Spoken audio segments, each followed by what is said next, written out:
qof iyo cod inuu galo waxaa caado ahaan jirtay oo doorashadu dhowdahay in markaas la ordo oo qabanqaabo la galo kadibna wax walba ay faraha ka baxaan laakiin annagoo 1 sano iyo 4 bilood iyo 5 bilood joogna yaan waxaan go'aan ku qaadanay in aan ka howlgalno qaabkii iyo habkii doorashooyinka loo gali lahaa 2020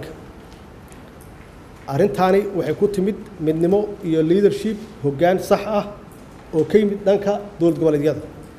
aad iyo aad ayaan uga mahadcelinayaa sida aan kulligeen isugu xilqaanay oo aan uga gaarnay go'aan inaan bilaawno hadda oo aan ka shaqeyno sidii annagu masiirka ummadda Soomaaliyeed aysan gacanteena uga bixi lahayn oo aan u bilaawno sidii aan ummadda Soomaaliyeed uga ballan qaadnay in uu noqdo electionka 2020 mid qof walba oo Soomaaliyeed uu ka qayb qaato oo hanaan hufan oo transparency ah uu dhaco goluhu wuxuu isku raacay qodobada hoos ku xusan 1 madax bannaanida golaha amniga qaranku wuxuu adkeynayaa midnimada wadajirka iyo madax bannaanida Soomaaliya in ay tahay lama taabtaan 2 ka hortagga khataraha golaha amniga qaranka markii uu dhageystay khataraha amni ee argagixisadu ka geysanayaan dalka waxa uu adkeynayaa in la dardar geliyo qalabaynta iyo tayeynta ciidamada qalabka sida labada heer lana siiyo tababaro iyo xirfado la xiriira qaababka looga hortagi karo falalka argagixisada qorshaha kala guurka golaha amniga qaranku wuxuu ansixiyay qorshaha kala guurka kaasoo loo arkay inuu yahay qorsho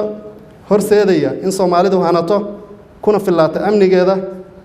goluhu wuxuu soo dhaweynayaa isbedelada wax ku oolka ah ee laga wada ciidanka xoogga dalka Soomaaliyeed oo ay ka mid yihiin sida qaab dhismeedka ciidanka mideynta tababarka iyo hagaajinta anshax iyo aadaabta ciidanka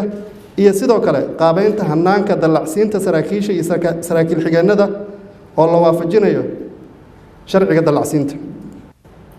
goluhu wuxuu go'aamiyay in si degdeg ah loo mideeyo canshuuraha dalka sida canshuurta furdooyinka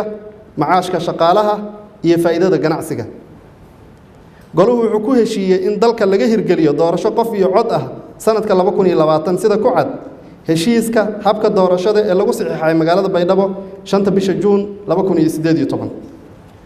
goluhu wuxuu soo dhaweeyay isla markaasna bogaadiyay horumarka laga sameeyay wada tashiyada caqabadaha ka hor imaan kara doorashooyinka